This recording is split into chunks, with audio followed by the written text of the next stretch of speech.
दोस्तों, एक गांव में राजू और काजल नाम के हस्बैंड वाइफ रहते थे। वो बहुत ही ज्यादा गरीब थे। राजू जंगल से लकड़ियां लाकर उसके बहुत ही अच्छे अच्छे फर्नीचर बनाता था। वो कितना अच्छा फर्नीचर बनाता था, लेकिन उसे इतना दाम नहीं मिलता था। राजू ने जो लकड़ियां वाले फर्नीचर बनाए थे उसको बेचने के लिए एक दुकान पर गया। उस दुकान वाले ने कहा कि मैं इसके सिर्फ 200 रुपए दूंगा, इससे ज्यादा नहीं दूंगा।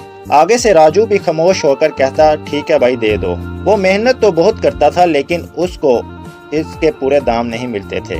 राजू ने दुकान वाले से पैसे लिए और इन पैसों को अपनी वाइफ को दे दिए और उसने कहा कि जाओ इसका राशन ले आओ। आगे से काजल कहने लगी, आपको अब ज्यादा मेहनत करनी होगी क्योंकि हमारा बच्चा आने वाला है। राजू ये बात सुनकर बहुत ही ज्यादा खुश हो जाता है और आगे से कहता है कि मैं दिन रात मेहनत करूंगा और अपने बच्चे को हर चीज प्रोवाइड करूंगा। आखिरकार वो दिन आ ही जाता है जब उनके घर एक बच्ची की पैदाइश हो जाती है और वो दोनों बहुत ही ज्यादा खुश होते हैं।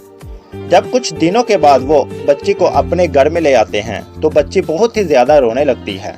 आगे से राजू कहता है कि इसको क्या हुआ है, ये क्यों रो रही है। काजल को कोई समझ नहीं आती, फिर कहती है कि लगता है मुझे इसको गर्मी लग रही है, क्योंकि हॉस्पिटल में तो पंखा लगा था, वहाँ बहुत ही ज्यादा खामोश थी, चुप थी, लेकिन जब से हम घर आए हैं इसको गर्मी लग रही है और ये बहुत ही ज्यादा रो रही है। आगे से राजू कहता है कि मैं कुछ करता हूँ। उनके घर में बिजली भी नहीं होती। राजू पड़ोसी वाले घर के पास जाता है और कहता है कि भाई आप मुझे बिजली की एक तार दे दें, हम कनेक्शन कर लेते हैं और आधा आधा बिल कर लेंगे। आगे से वो भी आदमी मान जाता है। वो वायर लेकर राजू अपने घर जाता है और आगे से काजल कहती है कि हमारे घर में तो पंखा नहीं है, हम ये बिजली का क्या करेंगे। काजल कहती है कि कम से कम 1000 रुपए का पंखा आएगा। राजू अपनी जेब में देखता है, सिर्फ उसकी जेब में 100 रुपए होते हैं और वो दोनों बहुत ही ज्यादा उदास हो जाते हैं। राजू एक कबाड़िया की दुकान पर जाता है और कहता है कि भाई आपके पास पंखा है। आगे से वो कहता है जी है। वो दुकान वाला कहता है लेकिन इसके पर नहीं है, लेकिन इसकी मोटर बिल्कुल ठीक है। राजू कहता है कि भाई ये कितने का है। आगे से दुकान वाला कहता है कि 50 रुपए का है। राजू पैसे देकर वो पंखा लेकर चला जाता है। दूसरे वाली दुकान के पास जाता है और कहता है कि इसके पर लगा दें। आगे से वो दुकान वाला कहता है कि इसके पर और मोटर थोड़ी सी डैमेज है, आपके 1000 रुपए लगेंगे और बिल्कुल ठीक हो जाएगा। आगे से राजू बहुत ही ज्यादा उदास हो जाता है और वो पंखा लेकर घर आ जाता है। बीवी यह देखकर बहुत ही ज्यादा खुश होती है कि राजू पंखा लेकर आया है, लेकिन जब वो देखती है कि इसके पर नहीं है तो वो भी बहुत उदास हो जाती है।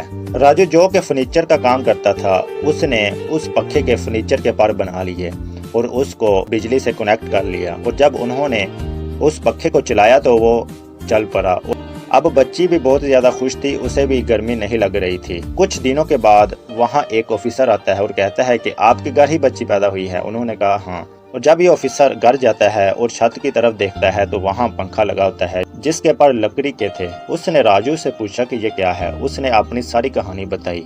उस ऑफिसर ने अपना मोबाइल निकाला और उस पंखे की और उस परिवार की स्टोरी को सोशल मीडिया पर शेयर कर दिया। आगे से राजू कहता है कि इससे क्या होगा। वो ऑफिसर कहता है कि कुछ दिनों के बाद तुम्हें पता लग जाएगा कि क्या होगा। कुछ दिनों के बाद बहुत ही ज्यादा लोग इनको देखते हैं और बहुत ही ज्यादा इनकी मदद करने के लिए उस ऑफिसर के बैंक में पैसे जमा करवा देते हैं और ऑफिसर कुछ दिनों के बाद आता है और उनको वो पैसे दे देता है और आगे से कहता है ये आपकी अमानत है। राजू और काजल बहुत ही ज्यादा खुश हो जाते हैं।